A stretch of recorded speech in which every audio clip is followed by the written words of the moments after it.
Good morning again. This is Rabbi Shlomo Furst, our second shir to receive his Samanavshi. We're learning Mr. Berura now. Again, Samanavshi is located in Yerushalayim, Eretz Kodesh, not too far from the Central Bus Station or the Kodesh Yaakov number 6 in the Beit Knesset of Chana Yeshiva, so you can walk from there and drive. Of course, buses come in there and go. And if you're flying into Eretz Israel to visit friends, relatives, or just coming to join us, we'll be very interested and happy to have you participate in our shirin. So we're learning Mishna Hilchos Purim right now, our second shir, and we're learning about the halachas of Tainis Esther. Well, let's just review the mechaber in Sif Beis, and we're going to now go to the Ramah in Sif Beis. Yeah, right? Maybe I can read a bit. Thank you. Okay. Bet Mitanim, fasting. You have to fast in Yud Gimel Adar, the 13th of Adar. Right, as we said yesterday, that fast is obligatory on all of Jewish people in commemoration of the fact that because we'll listen to our prayers and supplications and fast at the time when we went to battle against our enemies at the time of Purim. And Baruch Hashem, we listen to our prayers, so therefore we commemorate that with a fast on this day as well. And some people make a mistake and they think it's a commemoration of the 3 days fasting that Esther decreed on Klal Yisrael. That was actually 11 months previous, right? In terms of the historical sequencing of Purim itself, we had way previous, we had the Sudas Achashverosh, which took place many years before the actual rise of Haman to power, and the decrees that were made. And then we had the downfall of Haman after he was hung, so that took place on Pesach. And a month before, Haman had cast the lottery, which he determined that the date of Yud Gimel Adar was a time that was favorable, right, to wage war against the Jews, and he convinced Achashverosh that that was a good thing to do, and Achashverosh was interested in that. And then Esther had to get to work at the command of Mordechai, that something must be done, because Mordechai understood what was going on, and it was 2-3 days before Pesach, right? And Esther said, well, Mordechai, you tell me to go into Achashverosh, she was the queen, to intervene on behalf of the Jews, and if I'm going to do that, which was a deathly sakana, deathly danger for her, to do that, she said, well, I can't do it on my own. I need the help and support of all the Jewish people, at least in Shushan, that they should fast. So she declared a fast lasting for 3 days and 3 nights. No eating, no drinking, for 3 days and 3 nights. And on the final day, she went successfully into Achashverosh to plead for her people, and the Kadosh Baruch Hu answered our prayers. So that 3-day fast actually took place on the 2 days before Pesach, and including Pesach itself. So a little bit of a machlokas exactly what the dates were, but that's in general one of the main understandings, the first 2 days before Pesach and Pesach itself. And then Haman was hung on the first day of Pesach, right? But that took place 11 months before the battle took place, because the battle took place 11 months later after Haman had been killed, right? And then Mordechai and Esther pleaded for Achashverosh to amend his decree that the enemies of Klal Yisrael could do battle against us, and we could not defend ourselves. And he amended his decree that we could at least defend ourselves. So then, on that day of Yud Gimel Adar, the day when the original decree was made, that the battle should be made, we were able to defend ourselves. We fasted. So the fast that we fast on Yud Gimel Adar is in commemoration to the fast of the warriors that went out to battle against Amalek, primarily, and our enemies on Yud Gimel of Adar, which took place a year after, more accurately, 11 months or so after Haman was eliminated. Okay, so that's why we're fasting, right? Not in commemoration of the 3-day fast of Esther. So Haman is killed on Pesach, and then the following Purim is when we had the war. Yes, right. Approximately 11 months. It's a little confusing because it's called Tani Esther. Yeah. That's a little confusing. Yes. Right. It's also called Hilchos Megillah, as we haven't figured out why. Why is it called Hilchos Purim? Right. So, okay, look, you can generate a lot of Purim Torah on these things. You have time to work on these things, what to say. But yes, it's called Tinus Esther, which is a bit missing because that's not the Tinus. In the honor of Esther, maybe. Yeah. In our honor. Right. We can maybe find out more about that as time goes on. It's a shame. Or maybe it doesn't have anything with Esther to do with Esther at all. Maybe it's taking the meaning of the word which is hidden, and it's the hidden fasting of the miracle that was hidden, because that's the whole essence of Purim, right? That the miracles are hidden. Right. It's still Panay. That's a nice idea. Okay, let's see the Ramah. I say, V'im Chal, finish the Mechaber. V'im Chal Purim. V'im Chal Purim B'chat Shabbat. If it falls down on a Sunday, Makimin Utenot B'yom Chavishi. If it's Purim is a Sunday and the fast day is the day before, you can't fast on Shabbos.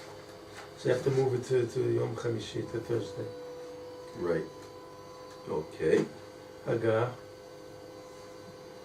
V'tanit ze einu chova. And this tanit, this fast day, is not an obligation. L'chen yesh la'akel bo et hatzorach. I guess everybody's to fast, right? Even if it's not a chova, everybody's fasting anyway. Right. It says Mis'ani b'Yud Gimel Adar. Meaning, what does it mean? It's not that we have to understand. The Mishna doesn't exactly explain this. What does it mean? It's not a chayva. I think it's not a chov. I mean, with the Mechaber also, the Mechaber also says chayv l'sanes, right? So we have to understand what does it mean that. It's not a chova. Yeah. Just in contrast, one second, just in contrast,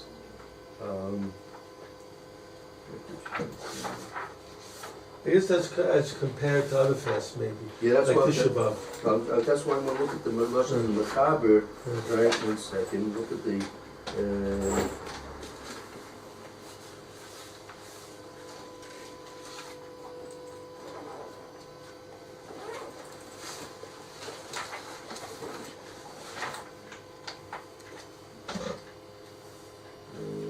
maybe because there's a leniency in Tani Esther that certain people are put off from fasting. That's what it means. that's what we're going to see because, but it's all based on the fact that it's not a chayva. Now, one second. What's a chova? Obligation. If you want to take a look, Hilchos Tisha B'Av, Taf Kuf Mem Tet. Now there, page Chaf. It's on page Chaf base. Page Chaf base. The upper extreme upper right hand corner of the page is back. Go back. Taf Kuf Mem Tet. It's on page Chaf base on the base. Beginning. Yes, very early on, even more. 22. Page 22. Lamed, base. Tough Kaf Mem? No, half bet. Page. The page on the upper right hand corner. Okay. Page. Tough Bet. Chaf bet 22. Okay.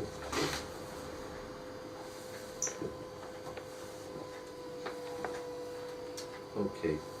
Yeah, go ahead. Tav Kuf Mem Tet. Chayvim. We're obligated. You have that?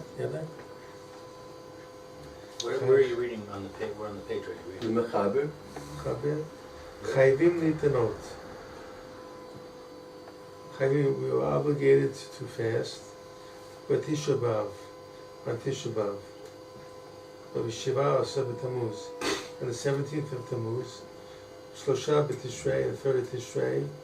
Basura b'Tevet, and the 10th of Tevet, Mipnei Devrim Araim She'iru Behem, because the things, bad things that happened to us on them, on those days.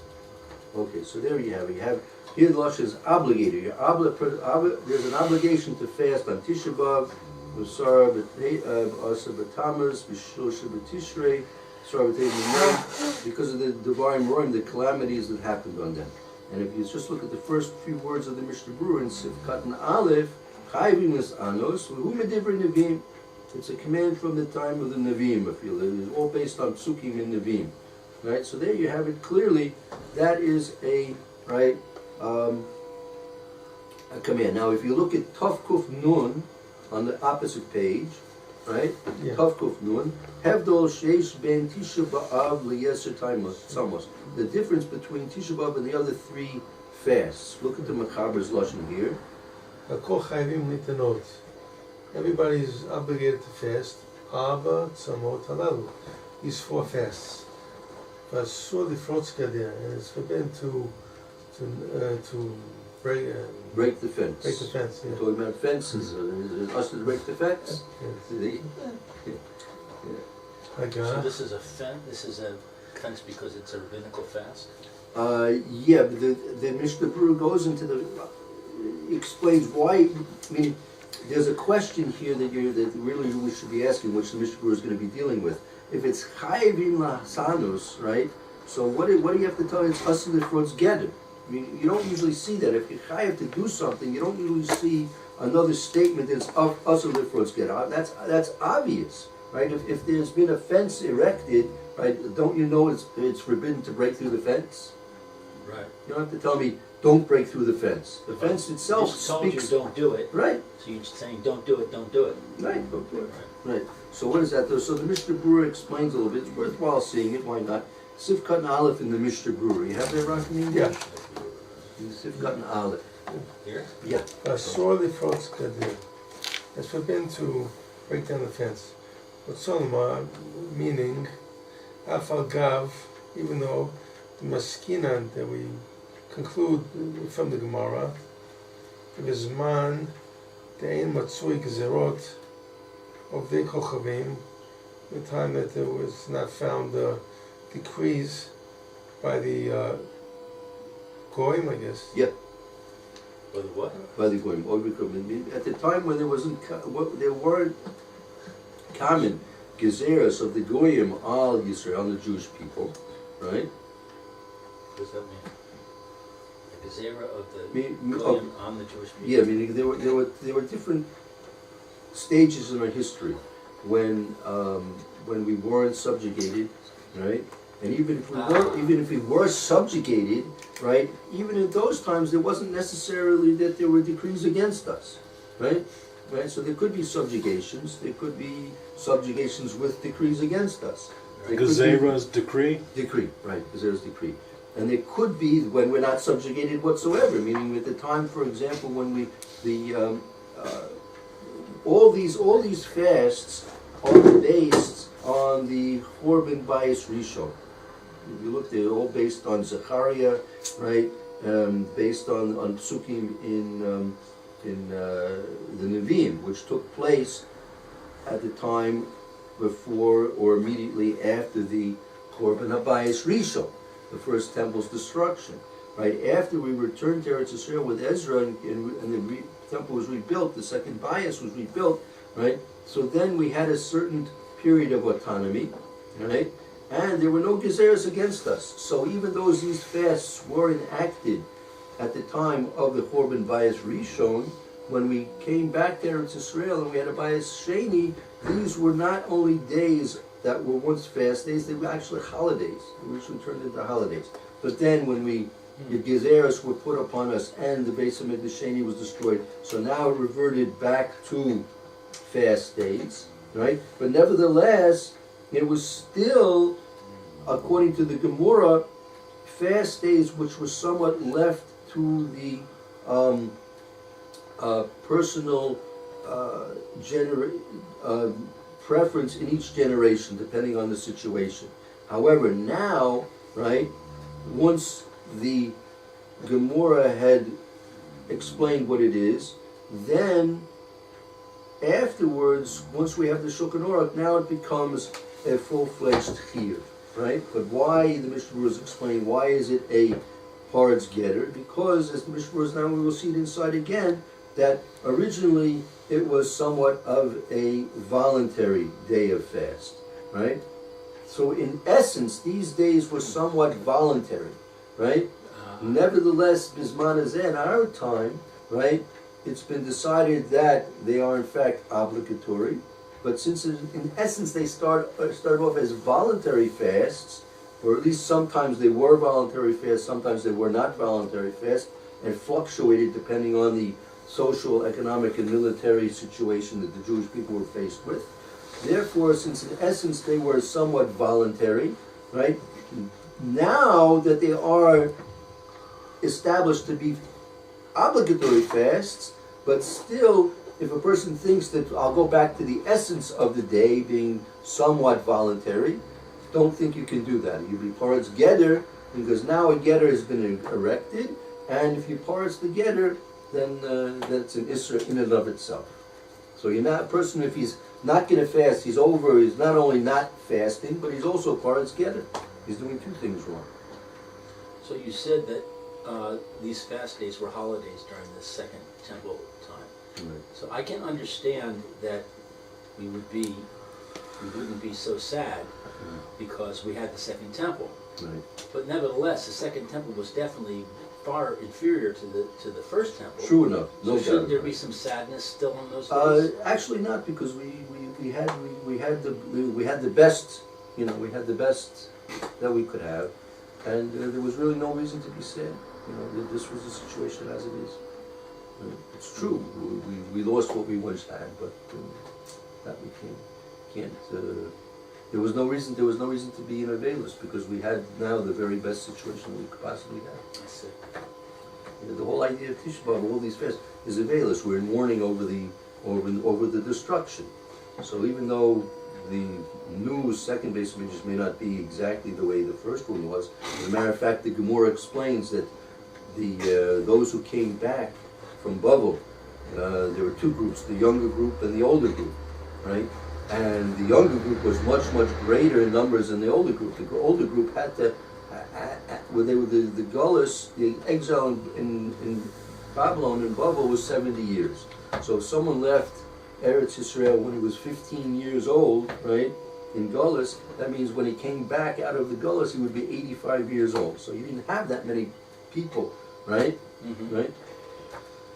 And the younger ones were very, very, very many more. So the young ones and the old ones came back and saw the second Beis Hamikdash. So the young ones were cheering on and were happy and were thanking Kadosh Baruch Hu.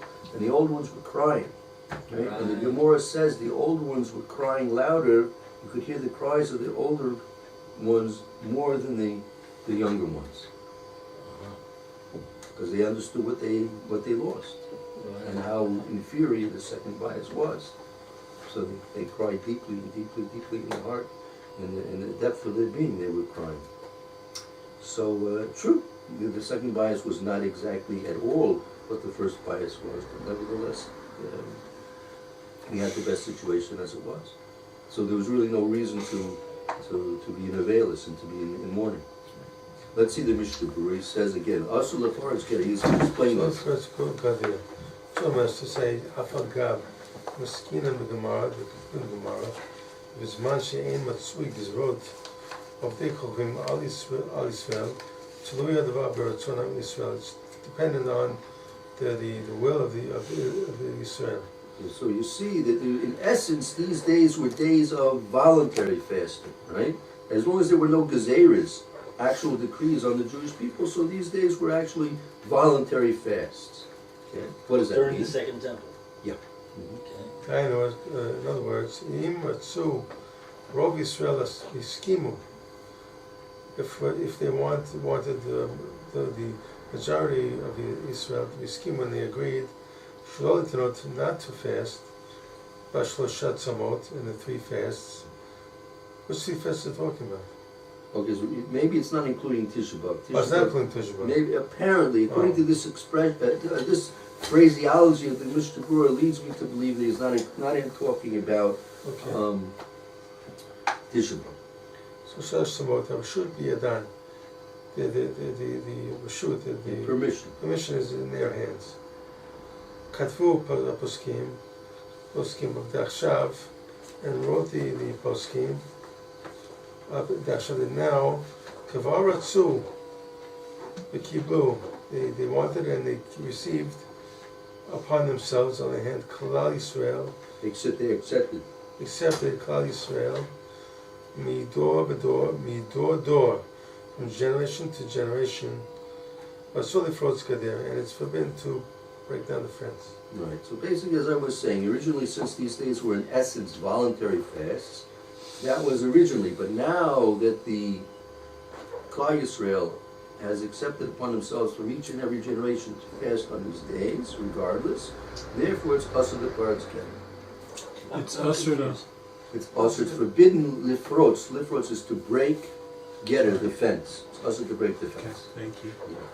I'm confused. I thought earlier it said that during the Second Temple, the fast days were holidays. And now it's saying they're optional fast days. Yeah, they were. I mean, they were actually days of. They turned into days of joy, right? Now, however, if there were times when they, for some reason or other, they wanted to fast, they could fast. They could make a fast in those days. Huh. Okay. Beth, Mihu, should I go on? No, that's about it. So there we see these two, Tav Kuf Mem Pet, Chayavim L'Sanos V'Tisha B'Av, and the other three fasts, and also in Tav Kuf Nun, Hakol Chayavim L'Sanos V'Arbat Samos. Everyone's obligated to fast on these days. Right? Now, going back to our Mechaber here, right? In Tav Reish Pei Vav, right? In Sif Beis, Mishanim B'Yud Gimel Adar. There's the fast on Yud Gimel La'adar. A very much different phraseology than we had in the two previous Mechabers, right? No mention of obligation here. Simply, this is what you do. Right. So the Mechaber wrote this in a much more lenient phraseology, and that's what the Mishna Berura is explaining over here. Shall we read the Haggah maybe? Yeah. Haggah in Mechaber. Haggah. V'tanit ze eino chova. Oh, And this verse is not an obligation, and as opposed to the other ones. good. L'chen yesh la'akel. You can be lenient or with it.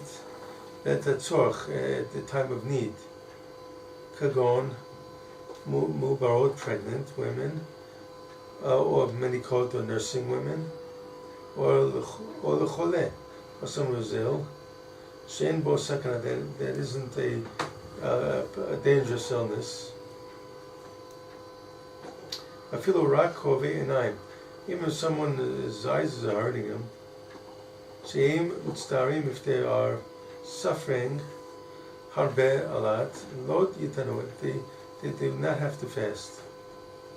Ifru acharkach, and they will make it up later on. I mean, even though that it's not a chayva, right? But nevertheless, therefore, if they're not feeling well, so they don't have to fast, but they're going to have to make it up later on. There's not going to be an absolute permanent exemption. When do they make it up later on? What is They'll work it Va'al? on a day that's convenient. The next to word? fast. Aval? They'll just About pick a what? day and But- fast. Yeah, it should be in general done as quickly as possible, but yeah. About Sharburim, About Shabrim, about the rest of the healthy people, lo yifreshu min hatzibur. They will not separate themselves from the public, from the tzibur, the Right. public. Everyone's fasting, so Everyone's- therefore they have no right to not fast. Not as to well. fast. They have no right not to fast. Ve'im chal Purim b'yom Rishon, and if Purim comes out on a Sunday, shemitanim b'yom Chamishi, then they will be fasting on Thursday beforehand for this. B'chalbo Brit Milah, and happens to be that Thursday, a bris, mutar, lechol al milah. You were allowed to eat, I guess, have a meal on the, because of the bris. Right, Sudas Bri, I make a Sudas Bris. The Chabiyom, or the Machar, and the Yom afterwards, which is a Friday, Yitanu Ochlim. The ones that ate will have to fast Right, on the next day. the next day. So they fast on Friday. Right. I thought we don't, we really In don't. general, we don't. There is a time when we possibly could, but this is a time when we possibly could, but yeah, in general, we don't. Yeah. Good. Okay, maybe we'll continue, Mr. Shem, tomorrow, and we'll see more about this.